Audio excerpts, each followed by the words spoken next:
Good afternoon, Lake Norman. Happy Tuesday afternoon. Happy Tuesday. Justin Dionne here with your weekly dose of Know the Scene, our show where we focus on what's happening here in the scene in Lake Norman and the towns that make up our area. What are the cool things to do? What are you and your families doing? What are you eating? What are you drinking? Where do you hang out? What's going on culturally in the scene?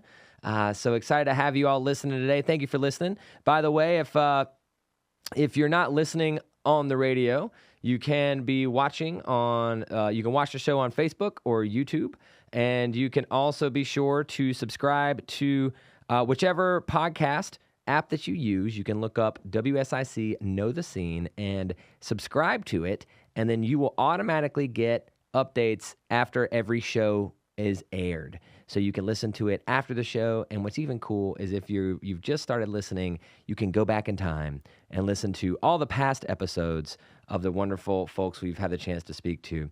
So today, Tuesday, December the 5th. We are into, well, we are deep into, it feels like we're just beginning December, but we're weeks into the holiday season already. Some of you in past episodes heard me say back in November, by now, I'm just going to say it, your holiday decorating should be done. All right, it should be done. You have plenty of time. I mean, maybe you're one of the, some people, like I said, they like November hits now and they decorate. And look, if you do you. I'm not going to hate on however you do it. I will say, if it's December 5th and you don't have the Christmas decorations up, like you haven't missed the boat, but it's getting close. So go get something up. If you in fact do celebrate the holidays like that, whichever holiday it is you celebrate during this time, go and celebrate and be merry. We've got a lot of great stuff coming up for you, just around the community, of course, but at Cain Center for the Arts this weekend, we're not quite jumping into the holiday spirit at Cain Center for the Arts yet. Not yet, because this weekend on December 9th, we've got a yacht rock band called the Docksiders coming. They're going to be fantastic. If you haven't heard of yacht rock, it's just a lot of fun. It's the music from kind of like it's really kind of like 80s, like a lot of 80s, like Hall & Oates style music and some of those folks that just, the nice, I don't want to say soft rock, but it's just that fun. It kind of is. But you're going to know a lot of it. It's going to be a fun time. And then officially we'll kick in December 16th. Sons of Serendip are coming back. They're going to be doing their Christmas show. And then December 23rd, we have Mark O'Connor and his wife Maggie O'Connor doing an Appalachian Christmas as well. So great holiday shows coming to Cain Center, including some great holiday events. We've got Christmas in Cornelius featuring the Lake Norman Orchestra and many other options. So check out cainarts.org where you can keep track of all the things that are going on and get your tickets. And I will tell you that Mark O'Connor is already sold out. And both the Docksiders and Sons of Serendip have not a lot of tickets left. So if you have not purchased your tickets, I would encourage you to do so. They make great holiday gifts. And we even have gift cards that you can get as well if you'd like to give the gift of art to a loved one this season. Well, today we have a great guest with us and a great show with us today. We are talking today with Micah Christian, who is the voice of Sons of Serendip. Micah, welcome to the show. Thank you for having me, Justin. Thank you so much for being here today to speak with me and zooming in. Where are we zooming in from today? So from my home in Los Angeles, California. Oh wow, coming to we haven't had a California Zoom yet. So, oh yeah. Wow. Yeah. Well, welcome. That's awesome. Yeah, we've had Nashville. We've had like Virginia. We haven't had it all the way on the West Coast. So that's awesome. Check it off the list, Bill. Check it off. Well, welcome so much. Thank you for zooming in with us today and all the way from California. You guys are getting ramped up, huh? Yeah, we're getting ready for our tour that's coming up, and it's one of our well, I'll say that this show is our favorite show to perform just because of just how meaningful this season is for us. Yeah. So we're getting ready to head out on the road in just a short time. That's exciting. Yeah, I was looking at your You guys have well, actually. So sorry, everyone. So heads up. This is pre-recorded, ruining that for everyone. Sorry, but your tour starts December 2nd in Cary, North Yes. Carolina, Yep. and then you're heading to Nashville, Michigan, Minnesota, coming back to us, then to Butner, North Carolina, Boston, Massachusetts, and that's just through the end of December. Yeah. Yeah. Wow. So yeah, it's an exciting time. That's great. Well, and congrats to you guys for all of your, just all of your continued, meteoric rise. I mean, you guys are really killing it out there. Thank you. Thank you. I mean, it's a process. It's been, almost 10 years that we've been a group, and just been building it and building it and building it over time. And we're just grateful for the momentum that we have right now. Yeah, and for those who are listening, if you didn't catch them, Sons of Serendip were one of the first acts that played Cain Center when we opened in January. So here's the cool thing, Micah. Cain Center has not yet been open a full year, and Sons of Serendip will have played it twice. Yeah, that's amazing. I love it, though. That's so awesome.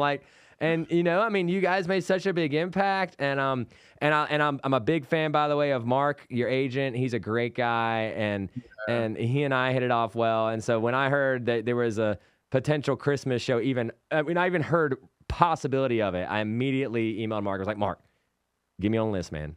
Get me on the route list for that. So we added you. We added Sons of Serendip Christmas because originally when we booked our fall, you guys didn't have any plans for it, at least that we knew of. So once we heard of it, I was like, let me add that in. So we're really excited to have you guys back, and obviously audiences are too. How are you guys preparing? Is there a different prep that you do for this kind of show? So, well, leading up to it, we make sure that we rehearse all the songs, because we hadn't played them since the last time, Sure. Last holiday season. And so, so we'll go over the songs. We've recently released a new single, which is "Hark the Herald Angels Sing." Yeah. So we're creating the arrangement for that for us to perform that live. And so, it's just really just brushing up on everything that we do during the show. And I start also writing down stories that I'm going to, tell that, can connect with the season. And the goal, though, is just to create an experience for the audience to get into the holiday season in a meaningful way, but also beautiful, but just in a really meaningful way. So I love that. Those are the things that we have in mind when we're building the show. Is this and you've done this show? So this isn't the first time you've done Sons of Serendip Christmas show. No. How might it, in the quick minute we have before the break, how does it change from year to year? So there are some songs that we just will do every single Christmas show, just because it's a standard. It's these are the songs that the audience responds the most to. Uh-huh. And some of those songs are like "Oh Holy Night," "The First Noel," classics, Christmas, these classics that we've rearranged and reimagined, and so we'll make sure that we have those songs in there, and then at the same time, we try to pull out some songs here and there and incorporate some original material as well that we've written throughout the year. Awesome. And and then just some new stories as well. Awesome. All right. We're going to break. We'll be right back with more Micah Christian from the Sons of Serendip. Know the scene.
All right, welcome back, everyone. Welcome back to this week's episode of Know the Scene. Justin Dionne, your host here, having just diving right in and having a great conversation with Micah Christian, who's the vocalist for Sons of Serendip, that's coming here to Cain Center for the Arts, doing their Christmas performance on December the 16th. Again, not many tickets left for that, so get those tickets. But Micah, let's jump right back in. I wanna take us back if we can. So first of all, you said that you're talking to us from LA. So why LA are you? Is that where you're from? What's your story on that? Yeah, so my wife and I moved out here from Boston about 1.5 years ago. That's a big change. And yeah, it's definitely been a big change. The best change I'd say would be the weather. I was getting ready to say, yeah, it's like you all can't see right now, but if you watch later on Facebook, like Micah's got it's not like a real scarf, like for warmth per se, but it's like a fashion scarf. And I'm like, are you overdressed right now for California? Right. Yeah, it's been in like the 70s, and we're in, like we're getting into that cold season in Boston. So. Is it weird for you to like, being from Boston and having this time of year and it not being cold? It is, yeah. Like when but it's wonderful though. Like for example, my wife and I, we had some friends come into town for Thanksgiving, and Thanksgiving morning, normally in Boston we'd be freezing. Right. But we went for a walk, a little hike, and it was like 70 degrees, which is perfect. Yeah, no kidding. That's amazing. Yeah. So what motivated the move all the way across the country? So a lot of it had to do with opportunities in the arts, and my wife does voice acting as well as acting. Oh, that's awesome. Yeah. And so we wanted opportunities in that area, but then also just even with Sons of Serendip, I've been thinking a lot about collaborations, and so this is an area where there are artists all over the place, and we're just looking for other ways to connect with artists and collaborate, as well as just like get more of our music out there, even into TV and films and film scoring. Oh, I can totally see you guys doing that, man. Yeah, so so it's been a good move. We've connected with some wonderful people, and and so we're just enjoying our time out here. I feel like a Sons of Serendip pentatonics collaboration, that would be great. Would be an amazing thing. It would be. We would love that. We know a couple of the guys from Pentatonics. Oh, that's so cool. Yeah. And they're just great people. Yeah. So that's something that one day could happen. We don't know. Yeah. That's awesome. I got the they had like right after they had won the show, the sing off. They came to Charlotte and actually played neighborhood theater, which is like it's like a 600 to 700 like standing room type venue, right? On their first tour that they did. And I got to see them. And that's like, I don't know if I'll ever go see them in a big place, just because I got to see them in like this tiny place. Yeah. Which is such a cool experience considering like, they play, now when they play, they're playing like, the arenas and stuff, right? The stadiums, right? But they were so nice after, and like people went out to the bus that were willing to go to the bus, and like they shook the hands and said hi. It was really cool. So, well, that's awesome. So okay, so take me back. So you're from Boston then. So born and raised there, like spent your whole life up until now there type thing. Yeah. So born and raised in the Boston area. Went to school just outside of Boston for undergrad, and then in Boston for grad school. And my wife and I ended up living in Boston for many years. I've spent some time outside of the States, like lived in Latin America for a couple of years. Yeah, I saw that. Well, yeah. And was that mission work? Yeah. So it was a part of. There were a couple of different opportunities that I had to volunteer with through a couple of Catholic organizations. One was in Honduras, and the other was in Peru. Wow. And both of those experiences were life-changing for me. So have you always been, have you been a musician since you were little? Like how did you get into the music thing? I started off on the drums. When I was like 2 or 3, and I was super passionate about the drums at first. and then got into piano at about 8 years old, and then started singing at 12 while I was in middle school. Wow. And I didn't see a future in music for me outside of like in terms of singing. I thought that, you know, one day I could go into like film scoring, or there were some other things that I was interested in. But it was in college that I started entertaining the idea of doing more singing as Just like in general, like in general, yeah. as a side gig or something. Yeah, Like exactly. you did, Yeah. like you weren't thinking of it like as like this could be the real thing, but you were like, oh yeah, maybe I could do this on the side type thing. Yeah, exactly. And I didn't really want music to be the thing, because I thought that I would lose or it would lose kind of some meaning for me in some way. If it's too much like work. Yeah, exactly. Yep. That's exactly Afraid it. of losing that magic because it becomes too much like work. Exactly. Yeah. But it wasn't until it was like 7 years after I graduated undergrad that I had the realization that I needed to do more music and actually pursue it. And the year after that was when AGT happened, and my life, and you know the group's lives completely changed. Yeah, I want to hold on full Sons of Serendip and AGT until our next segment, because I know that's just we're gonna really dig into that.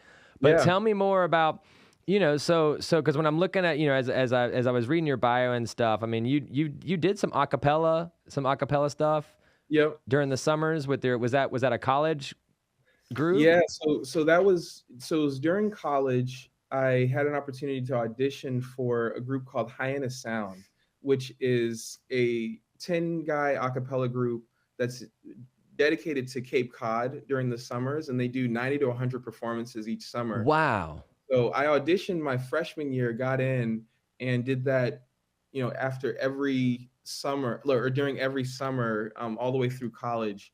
And it was an incredible, life-changing experience. I bet. Where I learned a ton from Yeah. the guys I was in the group with, but also had a chance to sing. And Yeah.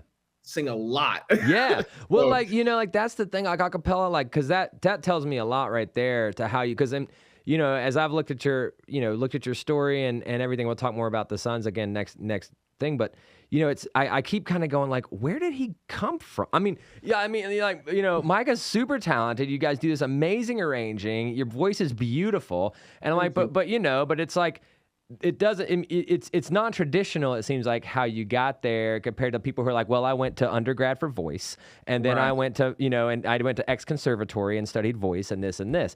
So it's like, I think that's a cool approach and story, because it sounds like maybe you really, really cut your teeth and sharpened up your craft doing this a cappella stuff.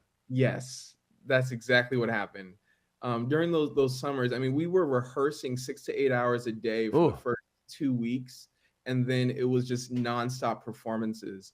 And so, yeah, we talked a lot about, you know, vocal care, but then Yep. also like it was like a training ground for me. Yeah. Where sometimes I would listen to the recordings that I did during my freshman year, you know, that summer, and then I listened to what my voice sounded like at the end of my time in Hyena Sound. Right. There was a huge difference. Yeah. And I felt a lot more confident and more under control, you know, of my voice by the time I left that group. And yeah, and they're just great guys too that I still stay in touch with, and some of them become like best friends. That's So, awesome. yeah. Did you all do your own arranging, or did you have like a professor or you know, someone from the school who helped you with that, or? Yeah, we did our own arranging for the most part. We Oh, had that's great. we had a couple of arrangements that came from alumni or from other folks that we knew that we were connected with. But I'd say like 95% of the arrangements we actually created ourselves. Man, that's a good. I mean, that's so. Not only were you, you know, you're learning, you're training your voice. You know, you're learning about, like you said, like vocal care, vocal rest, importance of all that and everything, and you know, and how to, you know, one of the things when I was younger, I was a performer, and I sang one of my first summers from undergrad. I did an a cappella group as part of like my side gigs at this summer stock theater that I worked at. Oh yeah, yeah. But and we were only like a quartet. But one of the cool things I learned from that is this skill to listen. Yes. Right? Like to listen, Yes. am I too loud? Am I Right. blending correctly? Am I, you know what I mean? And that connection, when there's no instruments there especially, I mean, you all are breathing at the same time. You Yeah. are, I mean, right? Like you are clicking. So like you said, I mean, 4 summers of that and with a group that large, and I just can't, I imagine you like learned a lot. And then to get to arrange as well. Yeah. So I didn't do the arranging, but But watching how they do it, right? yeah, exactly. Yes, I did. And some of the guys that came out of that group too ended up going on to do some really cool things in acapella. Like my roommate during one of the summers was Ed Boyer, who is now the like one of the arrangers for the Sing Off, but then Oh, also that's cool. done a lot of amazing things. Like he does some mixing for pentatonics and some just real. He's won some Grammys. Like he's done a lot. Wow, that's so cool. Yeah. So it's like these guys, those are the types of guys that I was surrounded by that I just learned so much from. That's amazing. That's amazing. So then you end up I know we got oh, okay. Well, we're going to need to hold that thought and go to break. But we will come right back, and after the break, I'd like to chat with you about kind of how you got from doing the summers to then continuing along, and then let's get to how Sons of Serendip came along. Awesome. How did that even get? So we'll be right back, guys, after the break. More with Micah from Sons of Serendip.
All right, welcome back, everyone, to Know the Scene on this December 5th. Talking today with Micah Christian from Sons of Serendip, which is performing at Cain Center for the Arts on December the 16th. Get those tickets, guys. cainarts.org. When we last left off, right before the break, was talking with Micah about his experience of getting into music, kind of in a traditional but non-traditional way, right? So, Micah, I guess you had to back up real quick before we move forward. So what was it that led you to even wanting to do that a cappella group? So when I was in undergrad, I was a part of another a cappella group at Stonehill College where I went to school. And I had heard about Hyannis Sound because like Hyannis Sound, they were bringing in people from all over the country. Oh, wow. And so was it audition? Yeah, you have to audition for it. Oh. Yep. Yeah. So when I heard about the auditions, and I had already heard about them growing up in Massachusetts, you hear about, like, especially from folks who go out to Cape Cod, like Sure. They're sharing about, different, experiences, and Hyannis Sound will always come up. And so I had heard about them. I didn't really know much of what I was getting myself into. But I just auditioned kind of on a whim, just like, oh, this would be cool to be able to sing and like see see how the summers go. And then I auditioned and then got in, and I was like, oh shoot, this is really interesting. And I told my parents, because they didn't know I auditioned for an a cappella group to spend the whole summer on Cape Cod. And then when I got in, I told them about it, and they're like, wait, so you're gonna go out to Cape Cod and live for the whole summer, and you'll get paid for singing? And I was like, yeah. They're like, that sounds amazing. Right? See, folks? See? All right, folks that are listening, see? It's a thing. You can do it. You can do it. Your kids can do it. Now, you have to, like you said, you have to audition, and I'm sure you would, you didn't just one day decide to just sing a cappella. Like, I'm sure you grew up and did some singing as well, but, yeah, and I think that it was through just joining different singing opportunities that just helped me to fall in love with singing more and more. Yeah. And so any opportunity that I could find to just sing, I was taking advantage of as much as I could when I was in undergrad. But still, it was one of those things that I didn't want to be the thing. I just wanted it to be a part of my life. And right. But you kept it exercised, right? Like I sometimes when I people can forget that, the vocal cords are a muscle just like any other muscle in your body, right? And if you don't use it, right, it gets out of shape. Yep. And like, keeping that tool right in working condition, just like you were saying, it didn't have to always be, you got to use it. You got to sing, you got to be out there, you got to, be keeping it up to shape and working it out, for lack of a better phrase, right? Exactly. And taking care of it, right? Like if people that go to the gym, they talk about rest days, right? Well, voices have to have rest days too, right? All that kind of same thoughts apply to take care of it. So then how do you get so you're doing the summer a cappella while you're still in undergrad? How do you but then you end up going to Boston University and doing a master's in divinity. Yep. Right? And are you still singing? You're at this point you're still kind of singing on the side, doing things? Yeah, a little bit. So like there was a little bit of a gap between, or this thing, it was 2 years between undergrad and going to grad school, where I went to Honduras for that year and then came back, worked as a paraprofessional in a special needs classroom and as a substitute teacher as well. And at a Boys and Girls Club too. Oh, wow. And so music singing wasn't a thing outside of Sundays. I would sing at church, and that continued through my Master's of Divinity program, and where I was singing in church. I was part of the seminary singers at Boston University, and yeah, like so I was singing in those ways, a lot of group singing, and it still wasn't something that I ever thought I was really going to pursue. Yeah. So it was kind of like, oh, I sing, I'm just singing for fun and as a way of building community and, for worship services. Okay. But yeah, but it wasn't something that I thought. Until one day. Yeah. Until one day. Yeah. How, so if you're, tell us the story. Take us there. How do you get from, for lack of a better phrase, casually singing because you love to, right? Yeah. And it's a piece of who you are, and that's important to, right? Like, America's Got Talent to, doing a whole Christmas tour and more, right? How does that go from, singing is just something I like to do, to now it's like the thing you do? Yeah. So after I graduated from Boston University, I wasn't really sure the direction of my life. My wife was in the same position. And so we were looking for other opportunities or ways to explore our vocation, like where we felt called, our vocation a little bit more. So we got connected to an organization called the Notre Dame Mission Volunteers, and we ended up going out to Peru to live out there in a village in northern Peru. And we thought that it would be a way of serving, but also at the same time reflecting on the direction of our lives. While we were out there, we like the first 6 months were a real struggle for us. And but it was still like a moment where we had time to do some more soul searching. And but still, like we didn't know if we wanted to even continue and finish off that year commitment. So about 6 months in, we decided, or we were on the fence about if we were going to leave or stay, because we were just having a really tough time. And we met with the head sister, because it was a Catholic organization that we were working for. And the head sister sat down with us, and we were, talking to her about if we were going to stay or leave. We hadn't really connected with her much at all for the first 6 months. And so there was a moment where I just asked her, and I was like, is our work of any value to you? You don't tell us that we're doing a good job. You don't give us any feedback at all. Like, what are we doing here? And she said something to me that at first made me angry, but then I realized later on that it was something that I needed to hear. And what she said was, Micah, you need to stop waiting for me or anyone else to pat you on the back and tell you that your work is of value and tell you that you're doing a good job. She's like, you need to look within yourself, find value in your own work, and just do it. Just do it. And so, as I mentioned, like it made me angry at first.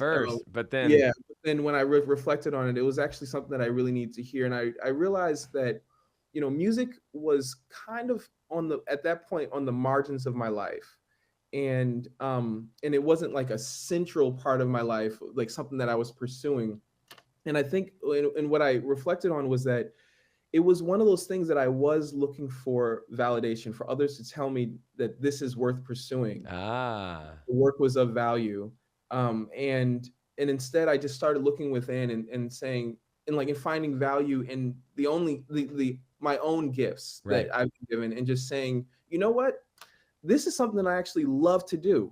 But I've been spending a lot of time comparing myself to other people and just allowing that inner critic to self-doubt, like bad self-talk. The usual. That's totally understandable. So then I just made the decision. I'm like, you know what, I'm going to bring music to be a more central part of my life. That's awesome. I'm going to do it not for fame or for ambition, but for love, because it's something that I absolutely love to do. And there are going to be people that don't like it, and that's okay. There are going to be others that resonate with it. And then there are going to be others somewhere that might need it. And so I think, with any gifts that we have, it's just important to just share what we've been given, because there might be somebody out there that needs it, whatever that is. And so then I called Cordero, who's the pianist in the group, and I told him, who is from Charlotte, by the way. From Charlotte, yep. From Charlotte. Whoop, whoop. Yeah, And I told him, I was like, when I get back, I would love to pursue music with you. And he was, at the time, was practicing law, and he was miserable. Right? That's another one of the things. Like, so Sons of Serendip, like, I'm like, when you read it, it's like you guys were like, came together from like even though you were all very talented. Thank you. And like trained in a lot of them too, right? A lot of you have been trained in what it is that you do, but like lawyers and, mission work. And then you're like, no, music. Yeah. I love it, but I love it. It's great. Yeah. And so when I got back, he was actually living with Kendall and Mason. They were all roommates, but they hadn't worked together in that way before, like collectively. And then I heard about the America's Got Talent auditions, and I had reached out to the guys, and I was like, hey, do you guys want to audition and just have fun and just see what happens? And everybody was like, yeah, sure. And that's when everything. And that's how it happened. Yeah. And that's how it happened. So hang on, I want to recoup before the break. So you're on mission. You get inspired by something that a sister says to you, that kind of upsets you, but then like lights something in you. You call your buddy back in Boston. You're like, let's get together and play. And then you grab his roommates as well, and the four of you say, you know what? Let's audition for America's Got Talent. Yes. Summaried. That was summaried. Yeah, all right. So let's put a pin in that. We're gonna go to break, and when we come back, we're gonna have a final conversation with Micah and find out what happens next in the story. Know the Scene. Come right back.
Welcome back, everyone. Welcome back from the break. Justin Dionne here. Know the Scene.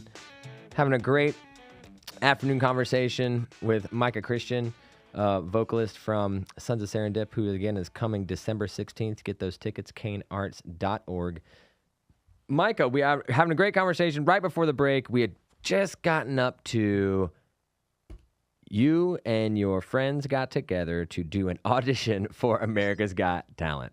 Okay, I got to ask a couple questions before we jump into everything. Had you all, how much had you performed together before you decided to audition? None.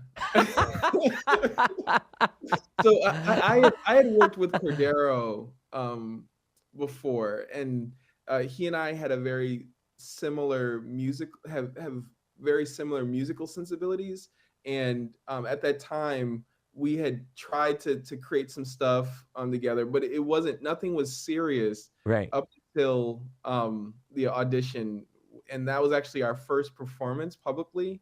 Wow! Wait, your first public performance was for the AGT folk? Yes. Who were the judges that year? Remind me. It was Heidi Klum, Howard Stern, Howie Mandel, and Mel B. Wow! So first performance. And you're in front of those guys, those folks. Yeah. And I think there were 6,000 people in the audience. So they pushed you straight to the live show? No, it was at Madison Square Garden for that's where the auditions were happening. What? Okay, so, wait. And at Madison Square Garden. Yeah. Okay, all right. I know you've performed up your first performance as a band, I don't want to say band, but group, right? Is at Madison Square Garden. Yeah. In front of 60,000 people. And the judges of Heidi Klum, Howard Stern, what? How are you feeling in that moment? Yeah.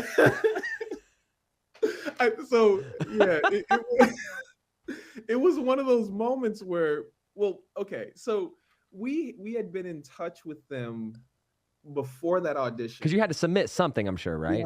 Yeah. So we submitted it was 3 songs that we sent in on a video, and they called us back 3 weeks later and asked us if we wanted to audition, and we were like, yeah, absolutely. So then the process began. It wasn't right. Yeah. Oh yeah, all right. So here's the date. You're good to go. Right. It was all right, now can you do this song? Can you do this song? Here's a list of songs that we want you to try out. They suggested some. Interesting. Absolutely, Did you get to do your own arrangements of them though? Yeah, we did our own arrangements. Oh, great. Yep, and they wanted to hear. They were throwing song after song to us just to see what we would do with it. Interesting. And then we got to Somewhere Only We Know, and that was the one. Yeah. Yeah. And so we were actually doing this while having day jobs. So there were times where we were meeting at 10:30 at night and arranging until 2 in the morning. Wow. Singing song after song to the producers at AGT. Wow. Yeah. And then when we finally landed on Somewhere Only We Know, we had played it so much that by the time we got to that stage, we were like, all right, let's just do what we've been, practicing. And we didn't know how each member was gonna respond to an audience of that size. Right. But one of the beautiful things was that right when we got onto the stage and we rolled out the harp, especially, the audience started cheering. Yeah, because it's a harp. Right. Yeah. And we sat down, next to our instruments, and it seemed to be one of those situations where people were like, oh, what is about to happen? And even for us, we're like, all right, what's about to happen? Hey, it's just like you said, you're having this shared, in that moment, you're sharing this experience with, the 60,000 of your friends and neighbors right there. Yeah. But it wasn't 60,000. It was actually, I think, 6,000. Oh, I'm sorry. I thought you said 60. I'm sorry. Okay, much different. Sorry, my fault. Broadcast error. 6,000. That's still a lot. I believe that it was thousands. I know that. That's still a lot. Thousands. Yeah. That's still a lot of people. Yeah. Wow. And then they go crazy. Yeah, and got a beautiful response from them. Yeah. And I think after that, because there's still a time where you don't really know if you got through or not, even though the judges said yes, it doesn't mean that you're still going to be a part of the show. Interesting. So because there are a lot of people that the judges say yes to, that actually don't continue on. Oh. Yeah, and so we were just waiting to hear back, like, like, are we officially through? And when we found that out, then yeah, like, and then we found out our air date as well, like, of when the episode that we were on would air. Uh-huh. That's when we started to hear from folks and to see, like, oh wait, there's actually potential here, something that could go long term if we wanted it to. But we just took every day by day, and every moment we tried to be present and just live into that moment, and just rehearse our tails off. Like, we Yeah. rehearsed a lot during that season. Hey, And, well, good thing you had all that experience doing all that a cappella work. right, yeah. Right? You were And used to the having to hit it over and over and over and over and over again, right? exactly, yeah. So and remind me, what this was what year? This was 2014. All right. So wow. So yeah, coming up on your 10-year Yeah. anniversary of AGT and being a band. Yeah. So Yep. so 10-year journey from that, and then you become AGT All-Stars. Yeah, they brought us back for the so they brought us back a couple of times. One was for the Christmas extravaganza that they had Uh-huh. back in 2016, and then they brought us back again for the America's Got Talent, the Champions. The Champions, sorry, that's right, the Yeah. Champions. Yeah, and that was an honor because that was 50 acts from all the Got Talents all over the world, globally. Oh wow. And they pulled 50 acts together to compete against one another. And so even just getting that invitation was Yeah. a huge blessing for us. And yeah, and then to have the opportunity to come back after, a good number of years of experience, it was a different mindset that we went back into it with, because, our first performance was on that stage. Right, yeah. And then to come back after, touring and growth and growth, and development yourselves as a team. Exactly, And yeah. and everything there, like, it's like you kind of get to show where you've come from, Right. Yep. That's amazing. So from then, to now, what is that journey? I mean, I know it's 10 years. So sorry, we're going to have to squeeze 10 years into, quick time. What is that? Like, give me some highlights and points along that journey, because I'm sure it's not just, I mean, I think everyone probably assumes that, hey, well, they did great on America's Got Talent and they get signed to a record, man, and then they're off and done. They're made, done, right? Right. But it's not that easy. Right? It's not. Like, what has that journey been like in the 10 years since then? Because I guess, can I also ask a question that at that point you all decide, all right, I think we want to do this thing? Yeah. So when we got to the end of the show, we ended up placing fourth that season. And then after that, we met together at their house and we talked about, are we going to actually do this? Like, we have an opportunity to do this full time, to pursue this. And then the sister shows up in your air thought bubble behind you while you're having this conversation. Right. Yeah. And so we made the decision, all right, we're going to do this. And at first, because it's one thing to perform in what is almost like the Super Bowl, right?